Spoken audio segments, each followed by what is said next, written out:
Já parou para pensar em como se administra o orçamento de um país inteiro? Parece um bicho de sete cabeças, né?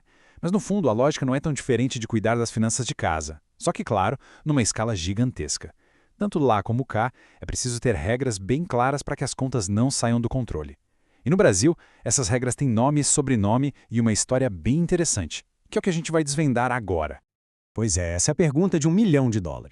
Como é que se garante que prefeitos, governadores e até o presidente da República gastem o dinheiro público, que vamos lembrar, é o nosso dinheiro, de um jeito responsável? O Brasil tentou criar uma resposta para esse desafio, uma lei feita para mudar, de uma vez por todas, as regras do jogo fiscal. Para a gente entender por que essa lei era tão, mas tão necessária, a gente precisa dar um pulinho no passado. O finalzinho dos anos 90 foi um período bem turbulento, de crise e instabilidade econômica aqui no Brasil. Era um cenário que pedia, ou melhor, gritava por uma mudança drástica. Ok, vamos olhar essa linha do tempo com calma. Em 97, a situação era gravíssima. Os estados brasileiros estavam basicamente quebrados, tendo que renegociar suas dívidas. Um ano depois, em 98, a crise financeira lá na Rússia acendeu um alerta vermelho no mundo todo. Aí, em 99, a desvalorização do real aqui no Brasil deixou bem claro que o país precisava de um plano sério e rápido. E o resultado de toda essa pressão? Em maio de 2000, nasceu a Lei de Responsabilidade Fiscal, a famosa LRF. Mas o que é exatamente essa lei? Pensa nela como se fosse um manual de instruções financeiras para todos os governantes do país. Um verdadeiro guia de como usar o dinheiro público. Traduzindo em bom português, a LRF estabelece uma regra de ouro, muito simples. O governo não pode gastar mais do que arrecada. É um princípio básico para evitar que a dívida pública vire uma bola de neve. E o mais importante, essa regra vale para todo mundo, sem exceção, desde a prefeitura da menor cidadezinha do interior até a presidência da República em Brasília.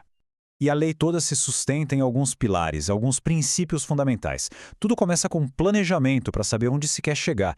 Depois vem o controle, para não sair do trilho, e o equilíbrio, para manter as contas no azul. E talvez o mais importante de todos, a transparência, para que qualquer cidadão possa fiscalizar o que está sendo feito. No fim, tudo isso se resume em uma única palavra: responsabilidade. Certo. Mas como é que a lei funciona na prática? Bom, tudo começa com uma conta. Uma conta bem específica para definir qual é o verdadeiro salário do governo, ou seja, quanto ele realmente tem para gastar. Aqui está o coração da LRF. É um princípio que a gente aprende em casa desde cedo, né?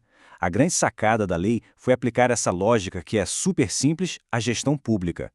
Antes de sair decidindo onde gastar, primeiro é preciso saber exatamente quanto dinheiro se tem na mão. O cálculo funciona basicamente em 3 passos. Primeiro, a gente pega a receita bruta, que é todo o dinheiro que o governo arrecada com impostos, contribuições, tudo. Depois, a gente tira as deduções obrigatórias. Sabe aquele dinheiro que, por lei, já tem um carimbo de destino certo? Então, e o que sobra no final dessa conta é a famosa Receita Corrente Líquida, a RCL. É com base nesse número final que todos os limites de gastos são definidos.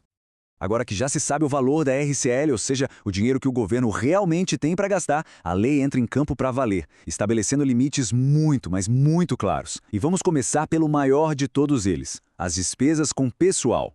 A LRF foi direto no ponto mais sensível de qualquer governo, a folha de pagamento. A regra é rígida. Estados e municípios não podem gastar mais de 60% de sua receita líquida com salários e benefícios de servidores. Para a União, o governo federal, o teto é um pouco menor, de 50%. A ideia aqui é garantir que sobre dinheiro para investir em outras áreas que também são essenciais, como saúde, educação, segurança. Guarda bem esse número, 60%. Esse é o teto mágico, o limite máximo para estados e municípios. Gastar um centavo a mais do que isso com a folha de pagamento é simplesmente ilegal. E como a gente vai ver, as consequências são bem sérias. E não é só um toma aqui 60% e gasta como quiser, não. A lei divide esse bolo de forma bem precisa entre os diferentes poderes do Estado. O executivo, que é o governo em si, fica com a maior fatia, 49%. Mas o judiciário, o legislativo e até o Ministério Público também têm seus próprios tetos. Essa divisão é fundamental para garantir o equilíbrio e evitar que um poder acabe gastando demais e comprometendo o orçamento dos outros. Mas vamos combinar. De que adianta ter um monte de regras se ninguém puder checar se elas estão sendo cumpridas, certo? É aqui que entra um dos pilares mais importantes da lei. Exatamente. Como é que a gente cidadão comum consegue fiscalizar e saber se as regras do jogo estão sendo cumpridas. A LRF pensou nisso e criou ferramentas específicas para que qualquer pessoa possa, de fato, acompanhar as contas públicas bem de perto. Essa fiscalização acontece principalmente por meio de 2 relatórios. O RRO, que sai a cada 2 meses, é como se fosse um raio-x de como o orçamento está sendo executado. Mas o RGF, publicado a cada 4 meses, é a verdadeira prova de fogo. É ele que mostra, preto no branco, se os limites de gastos, como aquele de 60% com o pessoal, estão sendo respeitados. São esses documentos que permitem que a sociedade e os órgãos de controle, como os tribunais de contas, cobrem os governantes. Ok, já vimos as regras, os limites, os relatórios. Mas, na prática, no fim do dia, qual é o impacto real de tudo isso na vida do país e, principalmente, na vida das pessoas? Olha só o poder da lei em ação nesse trecho. Ela proíbe uma manobra política que era super comum, o aumento de despesas com o pessoal nos últimos 6 meses de um mandato. Sabe aquele aumento de última hora ou aquela contratação para agradar aliados em ano de eleição? Então, a LRF torna isso ilegal. Qualquer ato desse tipo é simplesmente nulo, ou seja, não tem validade nenhuma. E o negócio é ainda mais sério. Não se trata apenas de má administração ou de uma decisão errada. A LRF foi além. Ela transformou a irresponsabilidade fiscal em crime. O gestor público que autoriza um aumento de despesa desses, proibido no fim do mandato, não está só cometendo um erro administrativo. A pena para esse crime é de 1 a 4 anos de reclusão. A mensagem da lei é muito clara. Má gestão do dinheiro público não é só um erro, é crime. Com a LRF, a responsabilidade com as contas públicas deixou de ser uma sugestão e passou a ser uma obrigação com consequências penais bem severas. No fundo, o espírito da LRF é exatamente este: buscar uma gestão pública mais eficiente, mais responsável. É um mecanismo para forçar o planejamento e o pensamento de longo prazo, em vez de deixar os governantes só apagando incêndios financeiros o tempo todo. E no fim das contas, quem mais se beneficia com tudo isso é a sociedade.